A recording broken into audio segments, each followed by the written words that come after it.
Good evening, class. My name is Luke De Los Santos, and I am gonna talk to you guys about my philosophy. Um, but I think first I'm gonna answer some of the questions, then I'm gonna talk about my philosophy towards the end.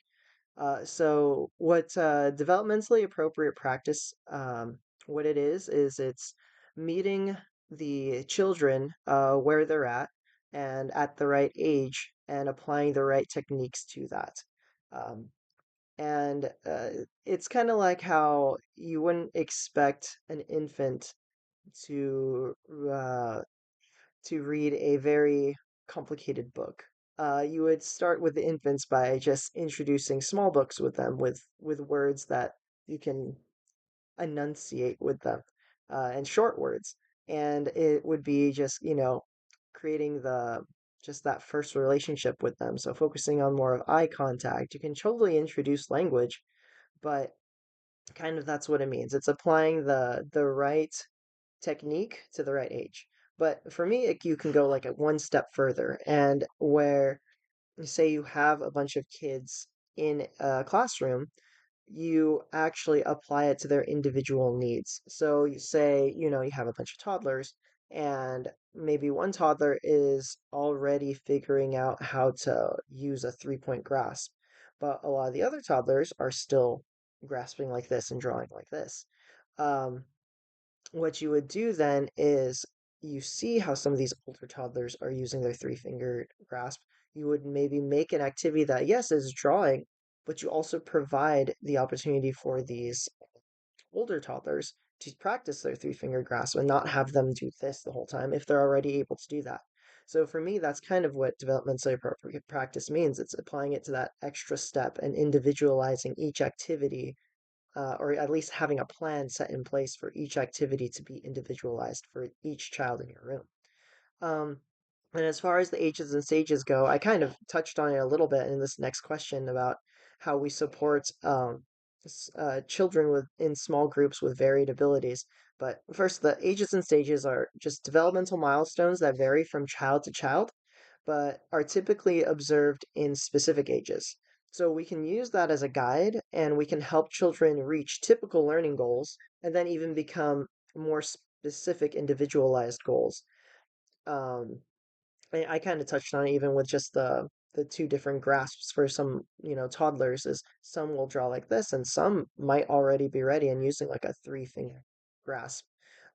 So what we would do is we would kind of observe the children as a whole and look where they're at together as a whole, then create kind of like an activity, and from there have supports put in place so that we can individually reach everyone's goals.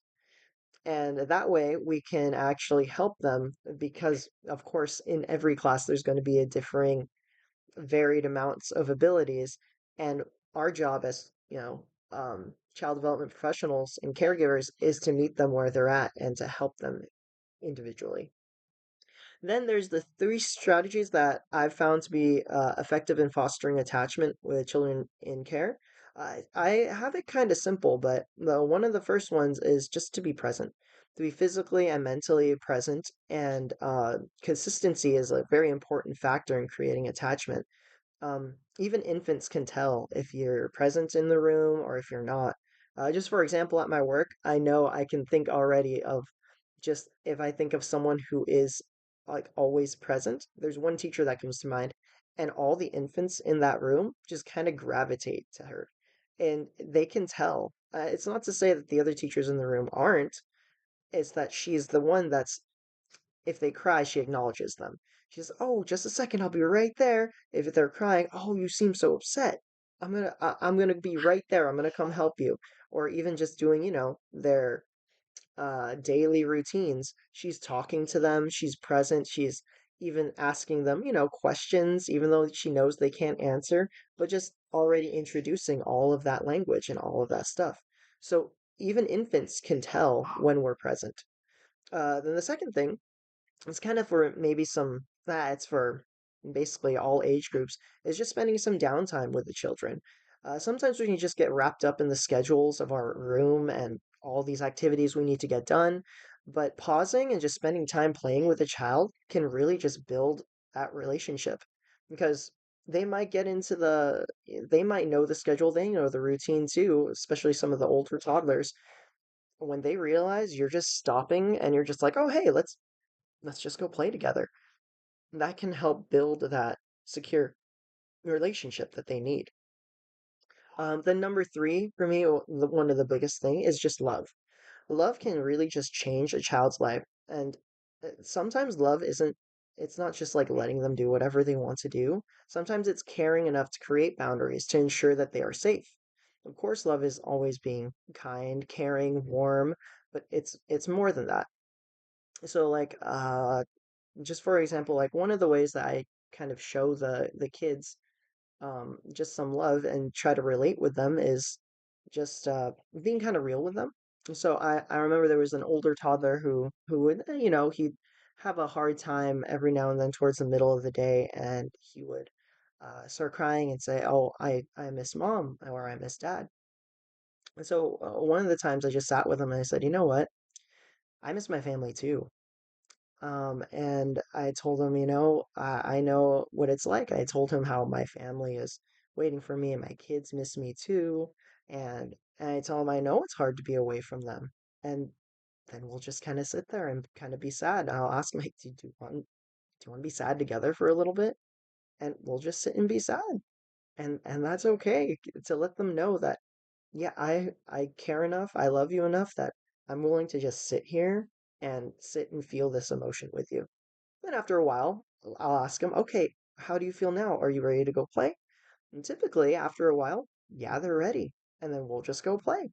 And it just helps having that love and just being able to relate with them, opening up to them, because it's a two-way street. Like we expect a lot of the kids to open up to us sometimes, but we don't open up to them. So I say all that stuff, so now I'll tell you guys kind of like what my personal philosophy for teaching is. My teaching philosophy, just in general, is a huge importance on social emotional development. Um, I believe that a lot of kids, if they can learn how to regulate their emotions and how to be able to just calm themselves, then a lot of all the other learning things that we focus on will be reached. Um, and a lot of that stuff is from secure attachments, it's from relationships. That's how they learn this social emotional development. The reason why I'm really big on it is my job is with um military kids. So I work at a child development center on Navy base. And a lot of those kids are going through just constant changes. They're going through one parent is gone, sometimes both parents are absent.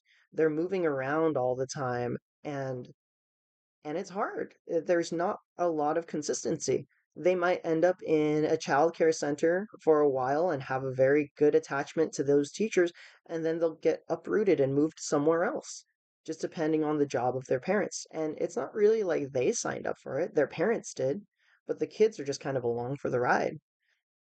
So a lot of those, at least at work, we see a lot of a little bit of challenging behaviors because they have a hard time regulating, because they have not a lot of consistency in their life.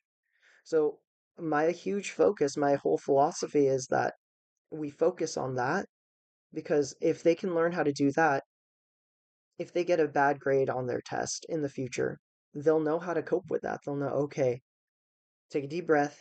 I know that hurts. I know I'm disappointed, but I can keep going. I'm going to try again. I'm going to try harder this time. It's not going to paralyze them.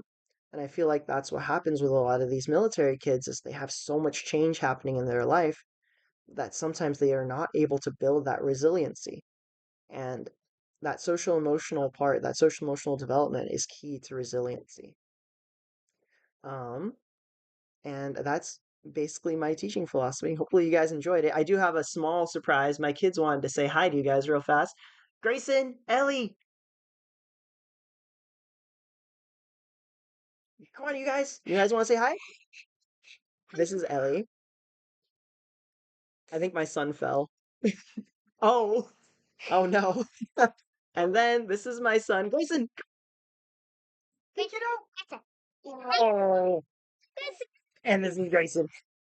Anyways, hopefully, sorry, it went a little longer than I wanted it to, but that's my teaching philosophy. Thank you guys.